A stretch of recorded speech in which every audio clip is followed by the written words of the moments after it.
next one up. Now this is the real trick, and this is probably the most important thing I wanted to talk about with this guide. The Iron Bank gives you the option of investing diamonds over a period of time and receiving interest back on those diamonds, which sounds great. Obviously you're going to put in X, you're getting back X plus Y%. There's nothing wrong with that inherently. But as I mentioned earlier, the upgrade cost for that Iron Bank is substantial, and it adds up pretty quickly to the point where it's not actually advantageous to do so. So we'll just flick back here and have a quick look at the bank itself.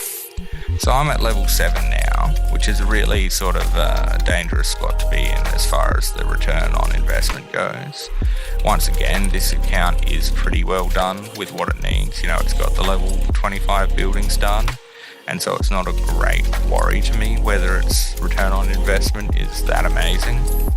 But for curiosity's sake, so for a 30-day investment, I can put 20,000 or 20,200 blue diamonds in and get 38784 back, interest rate of 7%. That's all great, that's all wonderful.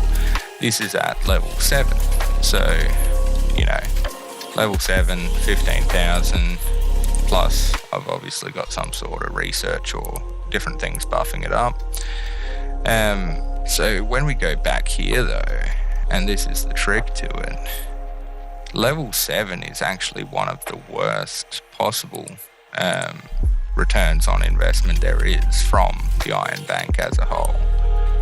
Basically, what we're looking at here is a comparison to the previous level based on the investment initially. So to upgrade the building, it's going to take you the required amount of items to do so. Each level, it's going to get substantially more, and it's going to increase your interest, surely. But the difference between the investment increase or the interest increase and the investment increase is not really directly correlated in a way that makes a lot of sense. So if you compare 1 to 9, it actually takes 17 months before you're making more profit from the level 9 than you are from the level 1. Now that's wholly and solely due to the large amount of diamonds it costs to, get it to that level.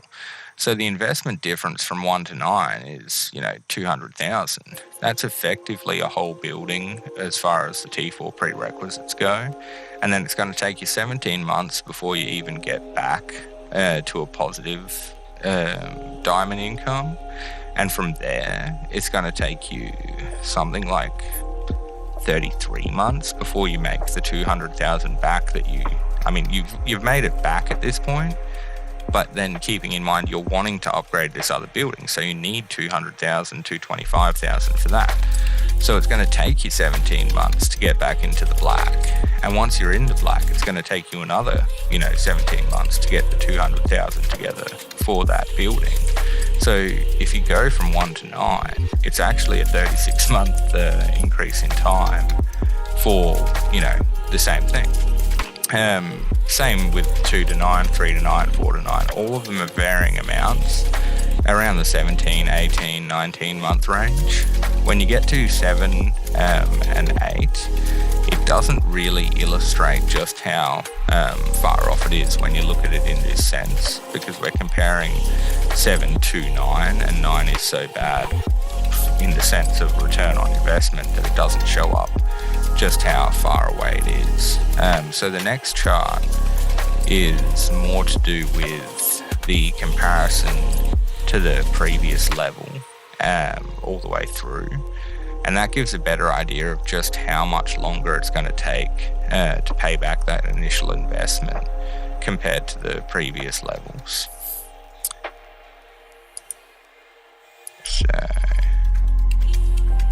comparison between each level and level 9. So you've got level 1 to 9 and the previous level as it goes.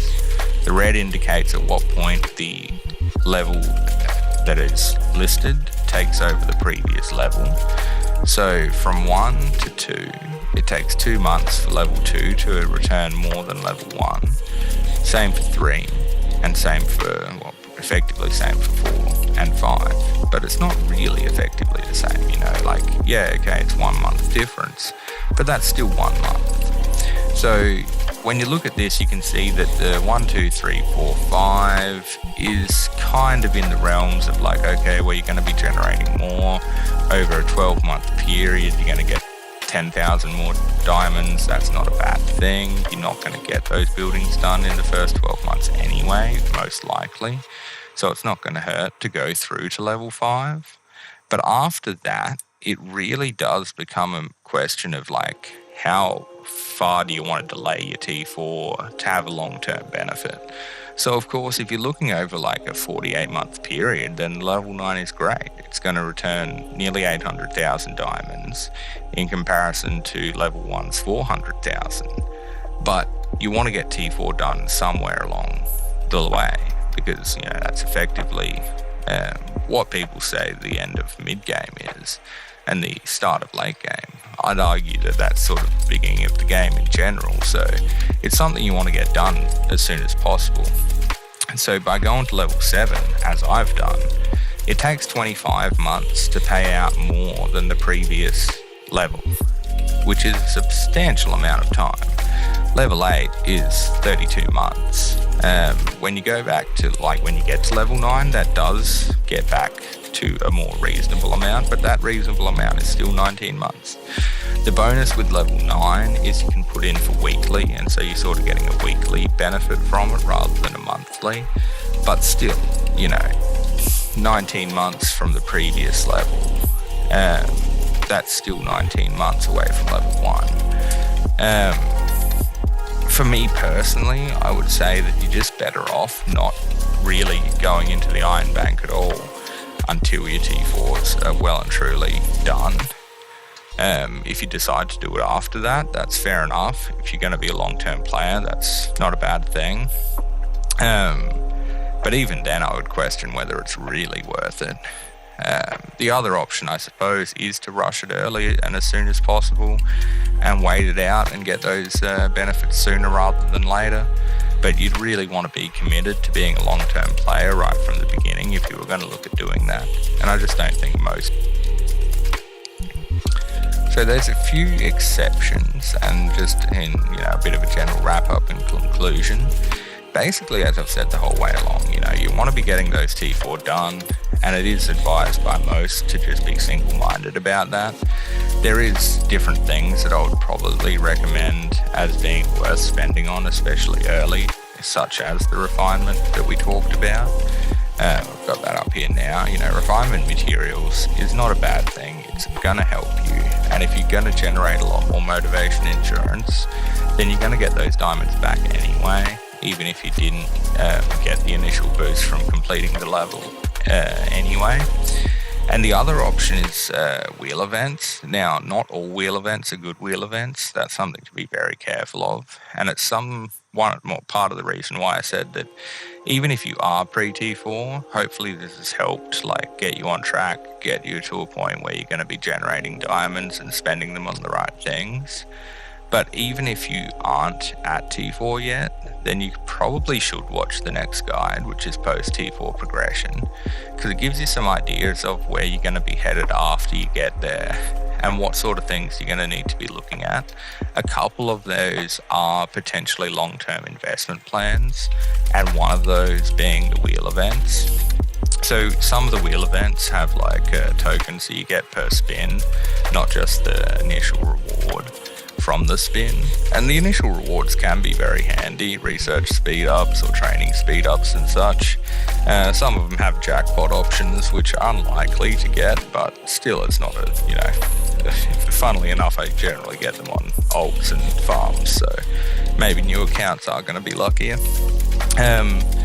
But yeah, the wheel events will give tokens that build up over time and that you can spend on larger things. So it's something to consider the way along. You're going to have event tasks to do, and you're going to want to complete those things to get rewards. Of course, there's going to be times where you spend blue diamonds to do that, especially now where they've brought out things like, commander releases where you spend 80,000 diamonds.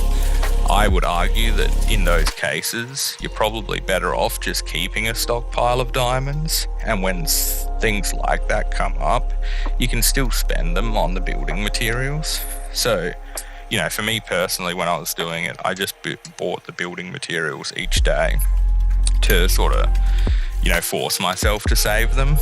Now, with the addition of the 80k spend for new commanders, I would probably keep myself at a minimum of 80k, so that when those events came along, I could just mass buy some materials and get it over and done with and get that commander, as the commanders are helpful as well for stuff like refinement.